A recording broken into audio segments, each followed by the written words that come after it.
Dans l'actualité également, il y a cette affaire qui a bouleversé le monde de la police à jamais. Le procès de l'attentat de Magnanville s'est ouvert ce matin à Paris, le 13 juin 2016. Deux policiers, Jessica Schneider et Jean-Baptiste Salvin, étaient assassinés chez eux, devant leur fils de 3 ans et demi. L'auteur présumé des faits est mort dans l'assaut du raid. C'est un de ses complices qui comparaît. Mélanie Vecchio, vous êtes à la Cour d'assises spéciale de Paris. Pourquoi cet homme est dans le box des accusés aujourd'hui ?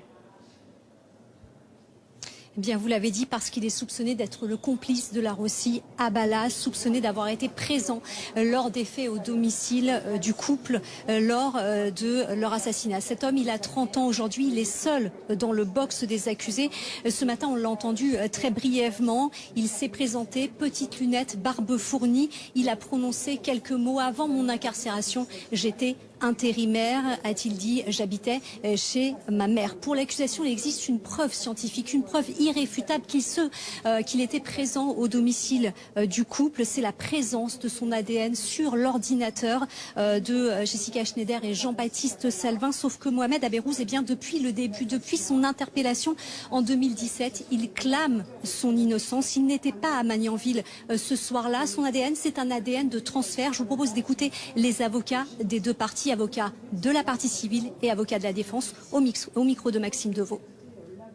Il y a donc un enjeu symbolique très fort avec ce procès de l'assassinat de policiers chez eux et un enjeu judiciaire extrêmement fort également, puisque nous avons un accusé qui est un islamiste notoire, avéré, déjà condamné dans un dossier de terrorisme islamiste.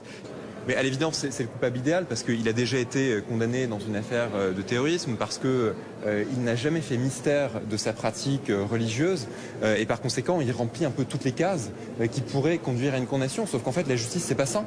La justice, c'est pas se fier simplement à des éléments de personnalité. Et puis il y a ce petit garçon qui bien évidemment est omniprésent dans ce palais de justice. Ce petit garçon, c'est le fils des victimes. On sait aujourd'hui qu'il habite chez sa tante dans le sud de la France.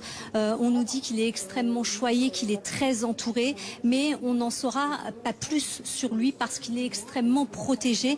Il n'a jamais été entendu par les enquêteurs. Pour autant, il a livré des éléments extrêmement troublants, notamment à la psychologue et également à la tante. Avec ses mots d'enfant, il a expliqué que ce soir-là, eh bien, quand ses parents se sont fait assassiner, il pouvait y avoir deux personnes, deux méchants au domicile familial. Un témoignage qui est à prendre avec extrêmement de prudence. C'est ce que nous a dit l'avocat de la défense, l'avocat de Mohamed Aberouz, parce que l'enfant était petit, parce que l'enfant était traumatisé, en état de sidération quand les policiers sont venus le chercher.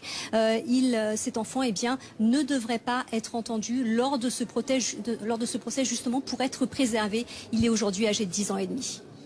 Mélanie Vecchio avec Jean-Baptiste Margotta. Ce procès devrait se terminer le 10 octobre. Bonjour Denis Jacob, vous êtes secrétaire général du syndicat alternatif Police Nationale. Cet attentat est survenu en juin 2017. Et il vous hante toujours aujourd'hui ? Bien sûr, ça hante tous mes collègues. Vous savez, quand l'un des nôtres meurt dans l'accomplissement de ses missions ou parce qu'il est policier, on ne peut être qu'affecté. Mais on l'est d'autant plus au niveau de mon organisation syndicale qu'un de mes proches représentants était leur ami. Donc on est d'autant plus touché, attentif à ce qui va se passer à l'occasion de ce procès. Et ça a marqué toute la police nationale et définitivement au regard de cette affaire particulièrement dramatique et horrible.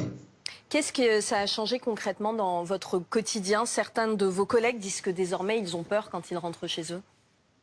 Alors, on a des collègues qui, effectivement, avant d'aller à leur domicile, font plusieurs fois le tour du pâté de maison avant de rentrer pour s'assurer qu'ils n'ont pas été suivis. On a également des collègues qui disent à leurs enfants de ne pas dire à l'école que leurs parents sont policiers. Et puis, il y a eu des mesures importantes qui ont été prises consécutivement à ce drame, mais aussi aux attentats de 2015, c'est-à-dire qu'aujourd'hui, les policiers peuvent être armés en tout temps et en tout lieu, en service et hors service. Donc ça veut dire qu'ils peuvent rentrer chez eux avec leur arme de service ? Tout à fait. Ils peuvent rentrer, d'ailleurs ils rentrent aujourd'hui avec leur arme de service parce que il est tout à fait normal qu'en tant que fonctionnaire de police, pris pour cible notamment par la vague d'attentats que nous avons connue pendant plusieurs années, eh bien puisse assurer sa propre sécurité, mais aussi celle de sa famille en premier ressort et bien évidemment de nos concitoyens également. Une dernière question, Denis Jacob. Cet attentat de juin 2016, est-ce que la jeune génération y pense? Je pense aux policiers qui entrent dans la police en ce moment. Vous savez, la police nationale a une habitude, c'est ne jamais oublier ces morts, dont nous avons un devoir de mémoire. Chaque année, il y a des cérémonies qui sont faites et c'est justement pour que les jeunes générations n'oublient pas que ceux qui étaient là avant eux, eh bien, se sont sacrifiés au service de la nation, au service de notre pays, pour la protection de nos concitoyens. Et c'est un devoir qu'est le nôtre de passer cette commémoration, ce devoir de mémoire à nos jeunes collègues, d'une part pour ne jamais oublier, mais aussi pour leur faire prendre conscience qu'ils ont embrassé une profession qui est difficile, qui est dangereuse et que malheureusement chacun d'entre nous peut demain tomber pour le service. Merci Denis Jacob d'avoir répondu à nos questions. Également dans